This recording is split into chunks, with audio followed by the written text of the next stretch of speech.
Good afternoon, everybody. I want to talk a little bit about an article that I read today from Mishpachah Magazine.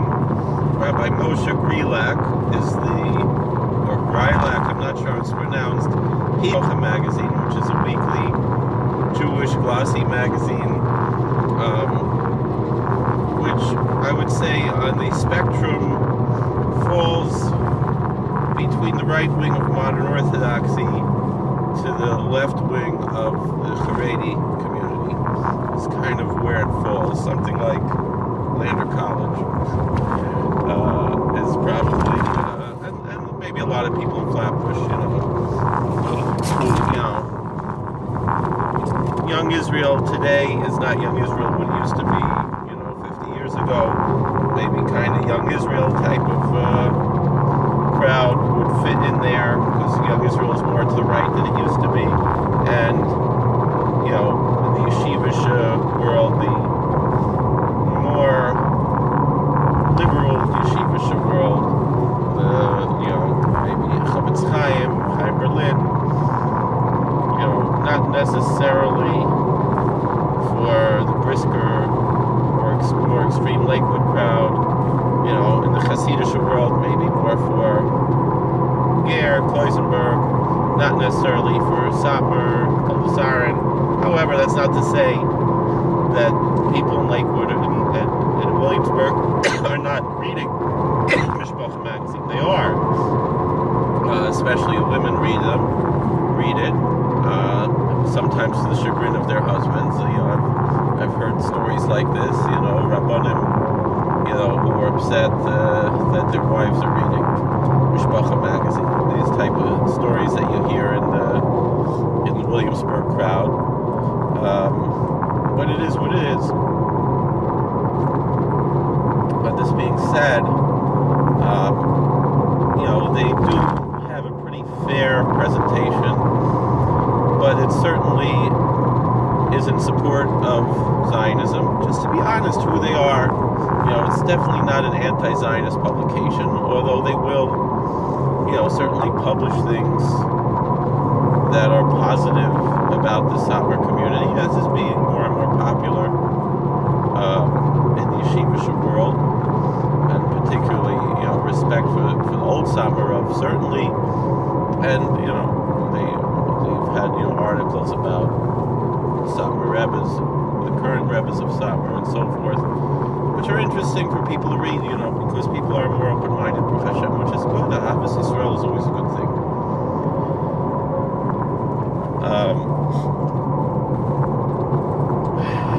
So this being said,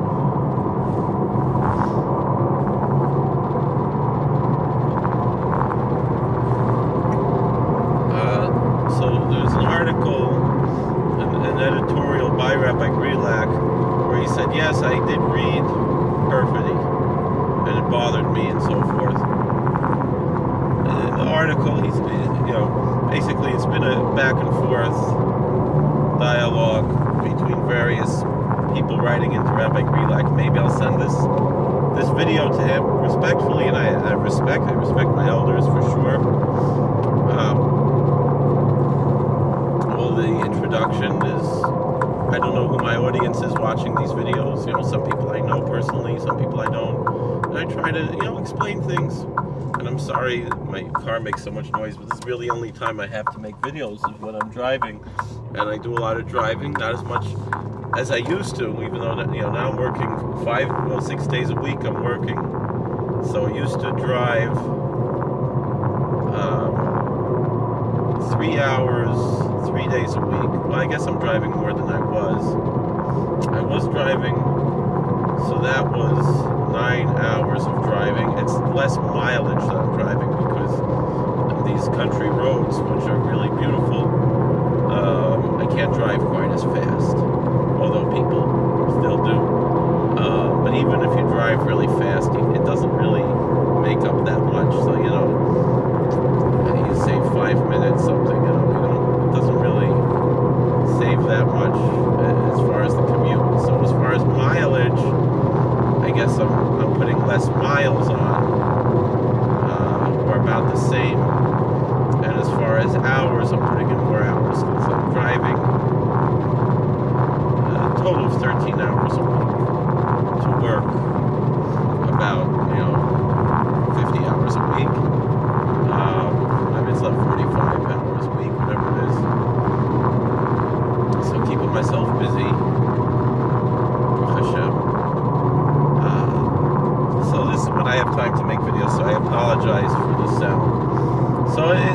article, someone said, "Did you ever read Perfidy?" Now, what's Perfidy? He explains what Perfidy is. Perfidy is a book by the very famous playwright and screenwriter Ben Hecht, who was a Jewish person. He wasn't Orthodox, but he was, I watched a documentary about him recently on Filmstruck, which is a streaming service which has a lot of old movies, but some newer art films which I'm not as interested in. But I like the old movies very much. So it has a Criterion Collection and Filmstruck. It's pretty good. If you like movies, it's a pretty good streaming service. I've had issues of streaming on the Roku that sometimes it buffers a little too much. On the phone and on the computer it's a little better. But I saw a video documentary about 40 minutes long about Ben Hecht, which was tagged onto their presentation of the 1931 film, The Front Page, and the 1940 film, His Girl Friday, which, our friends at Dark Corners Reviews say is the best comedy film ever made, and I would concur. I really love that movie, and I love the play, the Front Page, and it's, I read that a whole bunch of times when I was a kid. I've always really enjoyed, and I've enjoyed Ben Hecht's writing very much. And it's fascinating to hear about, his personality.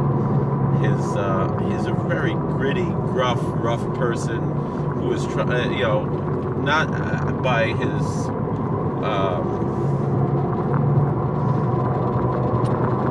not what was inside of him, not his panemius, but his chitzonius, because of his fever, not his interior, depth, but rather because of his influence from his environment.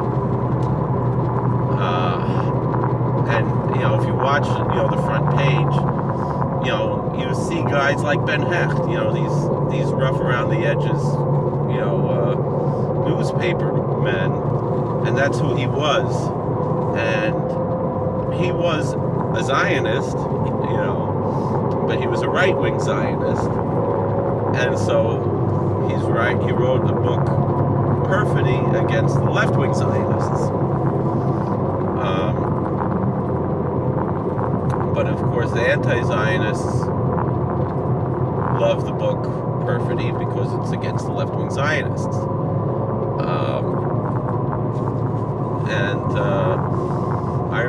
It was out of print for a long time, and then I found a reprint. I think actually when I was living in Eretz Yisrael is when I got this book, or maybe I got it at a bookstore in Queens or something, and it came actually with a rebuttal. How many times you buy a book and there's a rebuttal in the book, but it came with a critique of the book inside of the book.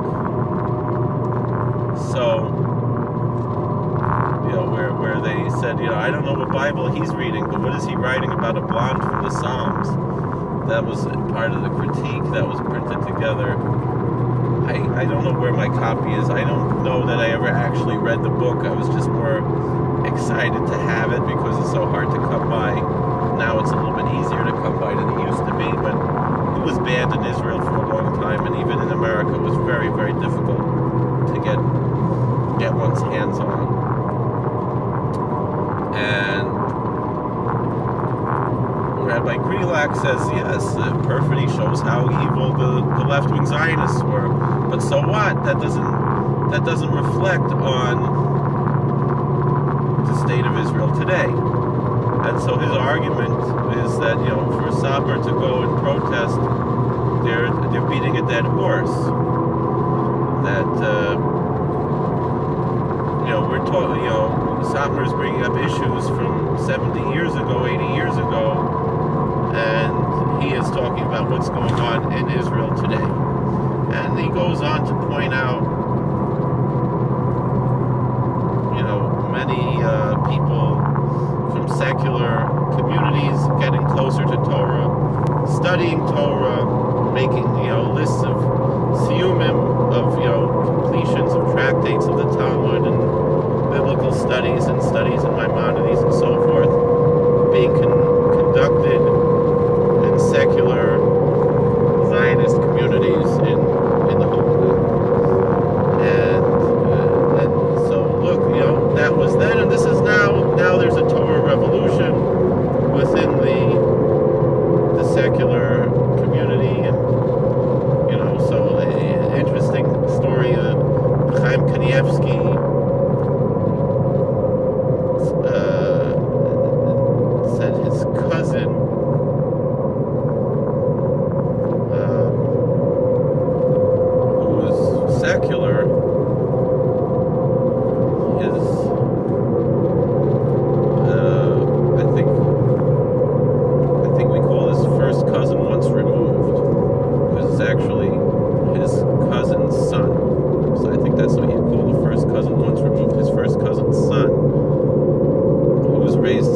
particular made a siyum on Maseches Makos, and he celebrated the siyum by Reb Chaim. And look at the cheshivas of how things are turning around. What was Amolas Gevein, Azoi Shlecht, what used to be bad, the Zionists now, things are turning around and they're learning Torah. And respectfully, that's a beautiful thing. I don't forget the cheshivas of limited Torah wherever it happens and whoever is learning. Even though there are ideas of the schus of limited Torah going over the Sitra Achra, and these are brought in the Svarim Kadeshim, and even in a practical sense, this is, I think, can be expressed as being in that bechina, that the idea of the merit of Torah study, going over to the side of evil, to the other side, is how it's called in Kabbalistic literature.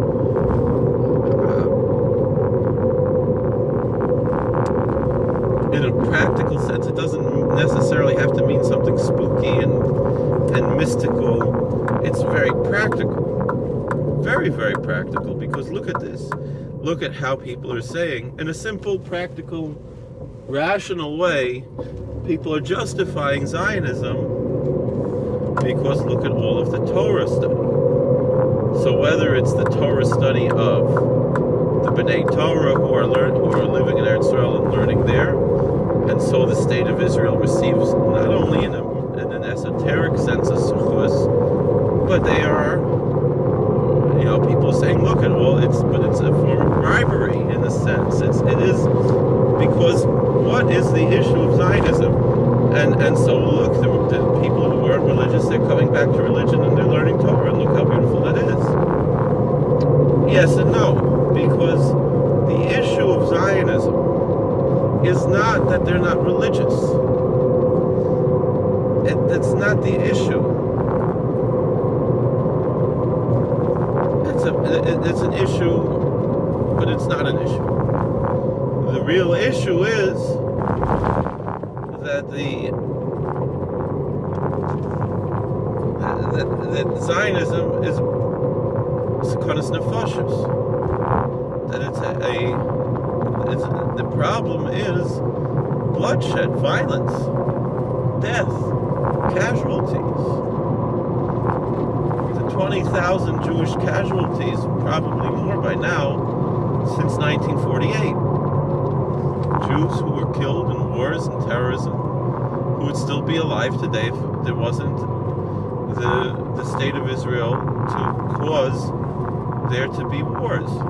If all these Jews would have gotten up and gone to America, or would have gone to Eretz Yisrael and humbly accepted non-Jewish rule and lived as dhimmis, they would still be alive today. And so, of course, the Zionist answer is, but who wants to live like a dhimmi? But, all right, you can argue that, and that's your right to have a different view about it. My view is, so if you don't want to live like a dhimmi, you go to America, and you won't be a dhimmi. And my answer to Eretz Yisrael today is make it like America. It doesn't have to be a Jewish state. And so then the thing is, but then what the Arabs are going to overpopulate us, and then we're going to lose the Jewish majority, and then they're going to persecute us, and we'll be dhimmis again. No, you don't have to be dhimmis. You can live in an American-style country with what we call in America federalism. And I discussed this in other videos, and I don't really need to address it again here. But if instead of adopting the two-state solution that is bound to cause problems and is just going to bolster the terrorists, because the leadership, the average Palestinian, Arab, Muslim, or Christian is not a terrorist. Certainly not the Christian ones. And the real problem with the Palestinians is their leadership. And the real victims, who is victimizing the Palestinian people is not the Israelis, but the Palestinian leadership. Arafat would pocket all the money. Israel gives them everything. And the real victims of Zionism are not the Arabs. The Israeli Arabs live better than the Arabs anywhere else in the Middle East. And they are free to keep their religion. And they're fine. And there's nothing wrong with it. The real victims of Zionism are the Jews. Both the religious Jews who are being persecuted religiously to a certain extent, which still goes on. Despite all what we're talking about of secular people, learning Torah. But the other issue, and hopefully they're not secular anymore. I mean, if they're secular and they're learning Torah, then it's a Talmud Shein Hogah. You have a disciple who's not worthy of the discipleship. To teach Talmud to an atheist is a sin. When it says Akum, Halimiter Chayv Misa, Akum means Akum. It doesn't mean a Gentile. It means an idolater. It means someone who doesn't believe that the Torah is true. And for these people just to study Gemara as some kind of a cultural heritage, there's no value in that religiously. And we hope, okay, maybe they're going to become frum, maybe. And the thing is, they don't have to become 100% frum. It's not the way the Haredi society is today. It's not the most important thing. Is that they should become Haredi. The real, if someone, lives a basic Torah lifestyle, Al-Pi Torah, Al-Pi Halacha, Al-Pi Chazal. I don't even mean that they should just, I was sitting with a Lubavitcher Yid who helps, he has a prison ministry, and I work in prison ministry, and he's talking about, this is the Daraisa of Pesach night, eat matzah, Bisman Hazeh, and at least to let them eat matzah, and this and that, and all the Bismano, and the cheshivas of that. As the Gemara is also choshev, it's a Durabanan. We can't belittle a Durabanan. We can't say it's enough just to keep a Duraisa. A Durabanan we also have to keep. But a lot of the things that we do, that Orthodox Jews do today, are not even in the gather of a din Durabanan. The only thing is that there's very rarely any strong staying power and continuity for people who just basically meet the bare minimum requirements of Chazal.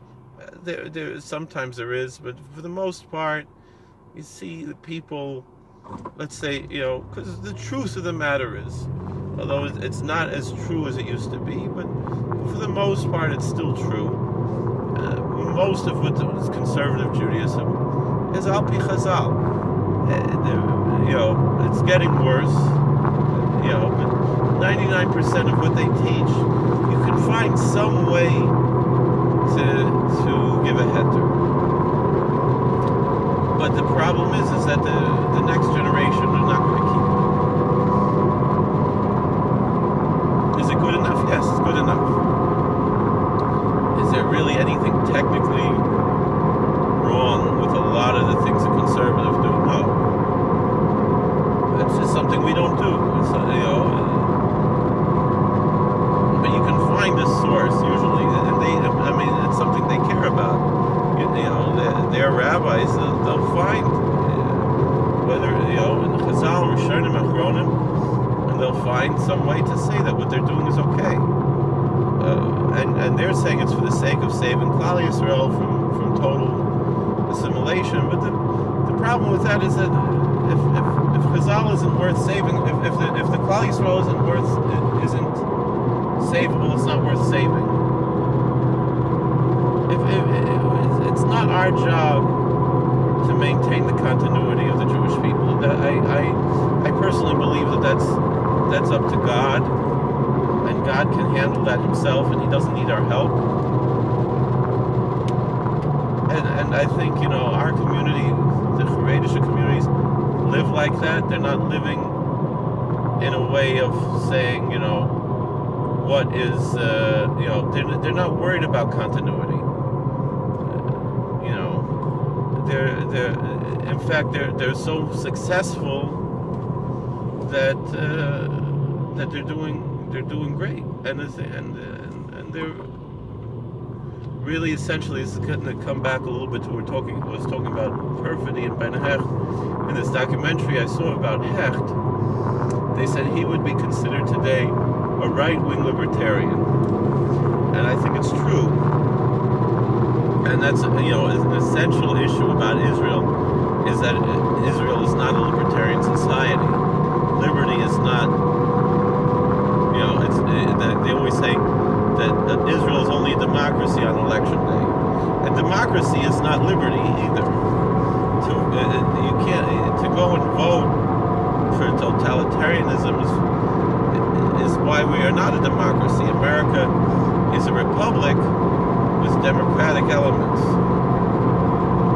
and the only really part of originally of America that's supposed to be truly democratic was the House of Representatives. The Senate was not supposed to be a democratic institution in a direct democracy, and the direct election of senators really, I think, is a foolish thing, and I really hope that at some point in history the 17th Amendment should be abolished, and it should be restored to the original way. But that's neither here nor there. Although, like I've said before, I do believe Israel would benefit from annexing the land that they want and offering a citizenship for Palestinians who will prove themselves not to be terrorists, not to be extremists, and who will accept to live in a constitutional republic.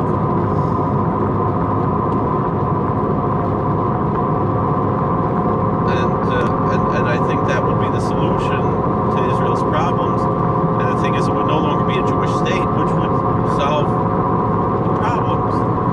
And you could still have the individuals. You could have a form of federalism where you could divide Israel into several states. That would solve the issue of Gaza and the West Bank being, being incongruous. Is that they can Gaza can have its own, state government, but it still has to answer to the federal constitution, and so Gaza could be one state, and the West Bank could be another state, and so to each of the, and we could even divide the current state of Israel into several states, some for the secular, some for the religious, and some for the, and even for the different types of religious, the Haredim, and the modern, even for Sephardim, Ashkenazim, for Hasidim and Snagdim, Yachad Shiftei Yisrael, that we can divide it up, and that was the original way, is that you had Shvatim, and each Shev, the ideals of federalism are really biblical ideals. That to divide Eretz Yisrael into Shvatim that had to answer to the Sanhedrin. That each Shevet had their own Sanhedrin, but they all had to answer to the Beis Din HaGadol Yerushalayim. That's how it was governed in ancient times.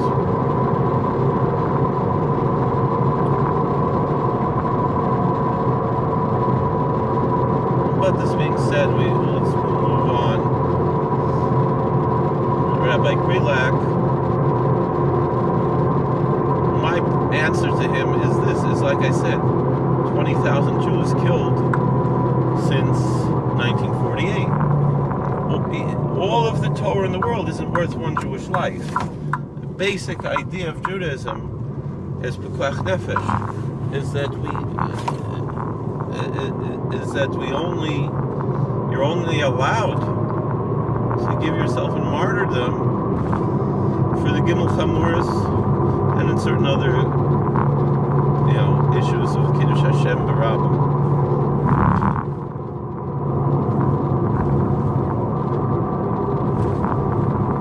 So if that's the case, then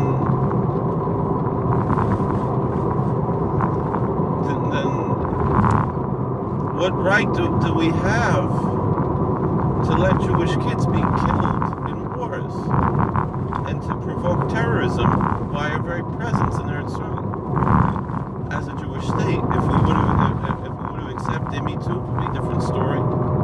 But I don't think we necessarily have to. I think there has been progress in the Palestinian society, that there could be an absorption of the Palestinians into Israeli society through a form of federalism.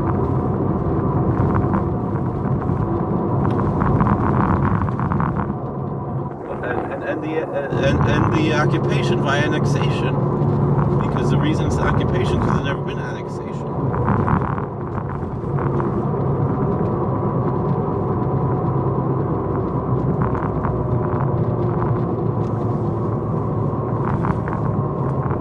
But this being said, what I really want to bring out is this idea, is that it's pekuach nefesh, and that's the problem. That is why we don't. That's why we reject Zionism. Is because we don't want to. We don't have a right to give up our lives for anything but the Gimel Chamuras. For the three, we don't have a right to allow ourselves to be killed except for the three cardinal sins or for Kiddush Hashem. Martyrdom is not an option just to be in the army. And for those who say, look, living as a dhimmi is a horrible thing, but Shlomo Melech says, King Solomon says in Koheles and Ecclesiastes,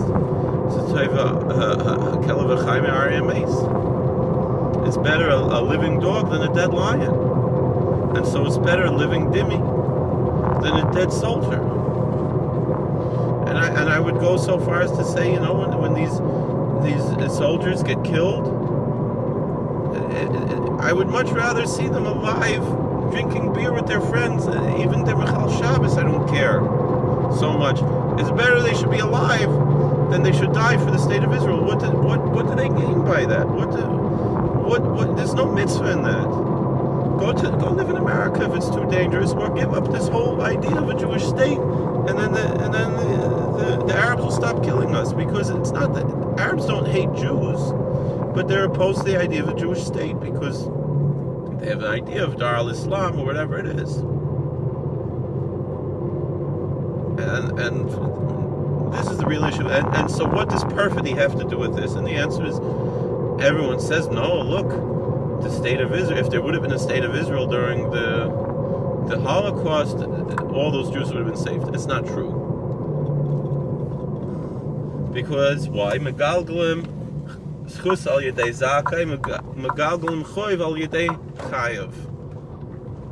That the meritorious people are worthy to merit, and the guilty people are worthy to cause more destruction. And so these same people, as we read in Perfidy, how they were Nazi collaborators, the founders of the State of Israel. They wanted Jews to die so they could have the state. I mean, this is something that Chaim Weizmann wrote in the Young Judean magazine in 1937. That the religious Jews would be dust on the wheels of history, and he didn't want them to turn his Tel Aviv into a low-grade ghetto. So, and his idea was, and then after the war, the whole world, they'd feel bad for the Jews, and they'd give the Zionim the state that they want. And so it continues to this day. And by us giving them the schus of learning Torah in Eretz Yisrael, it justifies them, and it gives them a kiyum, both in the mystical, esoteric sense and in a practical sense, that you hear Haredisher Jews still say, look at how what the schus the Zionists have, that look at all the people who are sitting and learning Torah because of the Zionists. It's like saying, the halacha is, you're not allowed to say, oh, look how beautiful this idol is. Look at how good this idolater is. Look at what good things they do. And of course, it's not talking about people of other religions today. We don't have idolatry today for the most part, although in certain Jewish circles there might be, such as Zionism. But there is still, these are the issues. So these are the real issues that wanted to bring out in this, and this being said, these are the things we have to consider, and furthermore, the question is, what is the tachlis of Jews being in Eretz Yisrael? In ancient times, Eretz Yisrael was the center of the world. Our job is to be Mamlechus Kayhanim V'Goy Kodesh. Our job as Jews is to be a kingdom of priests and a holy nation. That's why we're here. That's our mission, to be priests, to be, as Isaiah said, an or l'goyim, to be a light unto the nations. And so Eretz Yisrael, at the time, that was where people would pass through to, and they would be blessed by Torah. This is what my friend Asher Meza says. And the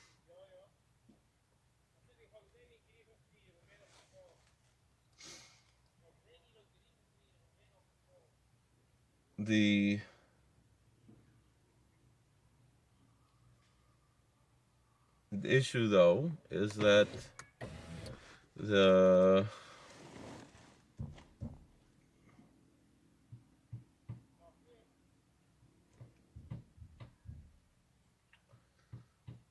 megalgalum schus al yedei zakai megalgalum chayvul chayiv. So nowadays, Rabbi Asher Meza always says, we have the internet. We don't need Eretz Yisrael. And so someone can say, well, we don't need Eretz Yisrael. Eretz Yisrael, all the mitzvahs are in Eretz Yisrael.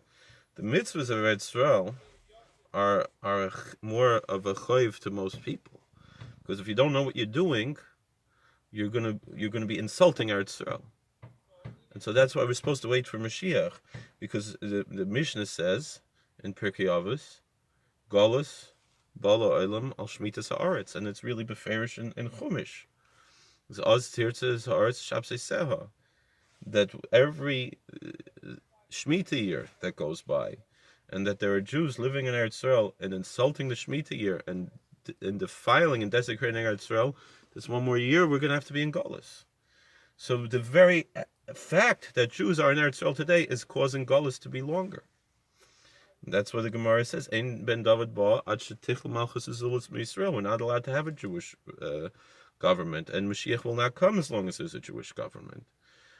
And the reason for that is, like we said, Al Pi Kabbalah, is because we're supposed to be Malan Tzaitzis. We're supposed to find sparks of holiness throughout the world. Me, I work in a prison, and I learn Torah there, and I try to be a good role model, and I try to be Ehrlich to the best of my ability. That's what we're in Golus for. That's the Tachlis. We're serving a purpose in the world. To go and hide in a ghetto, whether it's a secular ghetto or religious ghetto, and not interact with the rest of the world, there's no purpose in that. That's not our mission. We're failing in our mission by going to Eretz Yisrael. We're supposed to be in the world. And in many ways, I'm not going to say the next part, but this is our job, is to be light unto the nations, to be proud of who we are, to go out into the world. There was a wise man from India, doesn't matter who it was, he once said that if all the holy people go and hide up in the mountains and don't interact with the world, how is the world going to be blessed by those holy people? And so too, if we just all go coop up in Eretz Yisrael and are not bringing ethical monotheism to the world, being a light unto the nations, we have failed in our mission, we serve no purpose, and we really don't deserve to be around if we're not being who we're supposed to be, being our light unto the nations. And so that's really the issue to go to Eretz Yisrael defeats our purpose. Although the Israelis do wonderful things, and I'm not knocking on Israel. Israel is a country that has a lot of good things, but Zionism is not one of them.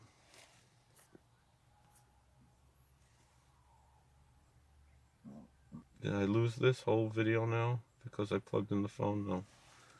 So that's my answer, and that's what Perfidy has to do with this, because these are the same people who miyasid the Medina. They still have the same chayv on them of all the shvichas damim for 70 years, been in Medina, Rahman al-Tzlan. And before that, before in the war, they also have a chayv. They're also responsible for that. Because like the Satmar Rav said, if it wasn't for the Zionim, all the Jews could have gone to Eretz Yisrael. It was because, and even Netanyahu admitted to this, when he said that who was responsible for the Holocaust was the Mufti of Yerushalayim. And the Mufti gave the idea to Hitler. Why? Because the Mufti would have been makabel if they would have come as dhimmis, but because they want to come as Tzionim, the Tzionim have the chayv of 6 million, the blood of 6 million Jews. They have a piece of that as well. Rahman al-Tzlan. So unfortunately, this is my message. God bless. Please like, share, and subscribe. Comment all the best.